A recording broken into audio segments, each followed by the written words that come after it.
So ఎవరైనా cancer stages గురించి మాట్లాడుతుంటే వాళ్ళ ట్రీట్మెంట్ అంటే మనం కీమోథెరపీ అని వింటాం. ఆ ట్రీట్మెంట్ గో త్రూ అవుతున్నప్పుడు అంతసేపు వాళ్ళకి హెయిర్ లాస్ ఉంటది. అంటే మనకి చుట్టుపక్కల ఎవరైనా ఫ్యామిలీ మెంబర్స్‌కి అయితే తెలీదు. సోనాలి బింద్రే హీరోయిన్, ఇట్లా యువరాజ్ సింగ్ క్రికెటర్, కరెక్ట్. ఇట్లాంటి వాళ్ళకైతే మనకు అర్థమవుతది. అరే! క్యాన్సర్ వల్ల ఎందుకు హెయిర్ లాస్ అవుతుంది అని. సో ఇప్పుడు మిమ్మల్ని అడిగేది ఏంటంటే ఎందుకు అవుతది క్యాన్సర్ వల్ల హెయిర్ లాస్ కీమోథెరపీ చేసుకుంటూ ఉంటే? రైట్. అంటే హెయిర్ లాస్ అనేటువంటిది కీమోథెరపీ యొక్క సైడ్ ఎఫెక్ట్. హ్మ్. సో, అంటే కీమోథెరపీలో ఎందుకు హెయిర్ లాస్ అవుతుందని కూడా మీరు అడగొచ్చు. అదే. ఆ! కీమోథెరపీ ఏంటంటే డ్రగ్స్ బేసికల్‌గా ర్యాపిడ్‌గా డివైడ్ అయ్యే కణాలని చంపుతుంది. హ్మ్. కీమోథెరపీ డ్రగ్స్ ఏం చేస్తున్నాయి? ఏ కణాలైతే ఫాస్ట్‌గా డివైడ్ అవుతున్నాయో వాటిని చంపుతున్నాయి. ఓకే. సెల్ సైకిల్‌ని అరెస్ట్ చేస్తుంది మెడిసిన్. దాని పర్పస్ అది బేసిక్‌గా. ఆ! సో, ఇప్పుడు ఇది ట్యూమరు కణాలు మాత్రమే ఇవి అని దానికి డిస్క్రిమినేషన్ ఉండదు. హ్మ్. ఇప్పుడు హెయిర్ అనేది కూడా ఫాస్ట్ గ్రోయింగ్ సెల్స్.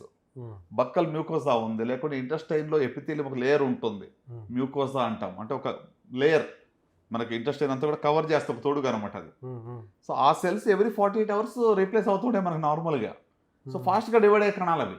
హ్మ్. అందుకే డయేరియా ఎక్కువ వస్తుంది కొంతమందికి. Hair loss. కీమో చేస్తూ ఉన్నప్పుడు. ఆ! డయేరియా చాలా కొన్ని మెడిసిన్స్‌లో డయేరియా ఎక్కువ వస్తూ ఉంటుంది. హ్మ్. సో, హెయిర్ లాస్ ఎందుకంటే హెయిర్ ఫాస్ట్ డివైడింగ్ సెల్స్ అవి. హ్మ్. సో, కాబట్టి డిస్క్రిమినేషన్ ఉండదు దాంట్లో. బేసిక్‌గా కొత్త సెల్స్ రానీకుండా హెయిర్‌ని చంపేస్తున్నాం. కీమో చంపేస్తుంది కాబట్టి ఉన్న హెయిర్ పడిపోతుంది. ఫాస్ట్‌గా డివైడ్ అయ్యే సెల్స్ బాడీలో ఎక్కడుంటే అవన్నీ కూడా చనిపోతాయి. సో, కొలాటరల్ డ్యామేజ్ ఇది. హ్మ్. 2 సైడ్. ఆ! ఇది కొలాటరల్ డ్యామేజ్ ఇది. క్యాన్సర్‌కి అది ఎఫెక్ట్ అవుతున్న క్యాన్సర్ కణాలు ఎక్కడైతే డివైడ్ అవుతాయో అక్కడ కూడా మిగతా పార్ట్‌లో కూడా ఎక్కడైతే ఫాస్ట్‌గా డివైడ్ అవుతున్నాయో హ్మ్. వాటిని కూడా అది కొలాటరల్‌గా డ్యామేజ్ చేస్తుంది. So, hmm. అందుకు హెయిర్ లాస్. బట్ ఒకటి మెసేజ్ మనకి మన వ్యూవర్స్‌కి రియల్ మెసేజ్ ఇవ్వాలి ఇప్పుడు. హ్మ్. ఏందంటే hair loss is not a permanent hair loss. హ్మ్.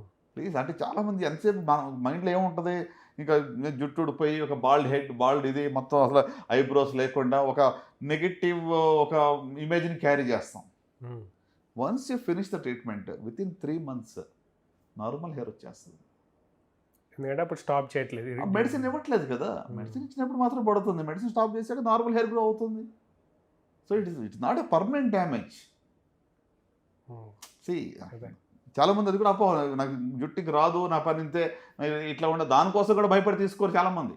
హ్మ్. ఓకే. ట్రీట్మెంట్ కూడా మానేస్తారు దానివల్ల కూడా భయపడి. హ్మ్. హ్మ్. So, it is reversible. ఇది పూర్తిగా రివర్స్ చేయొచ్చు.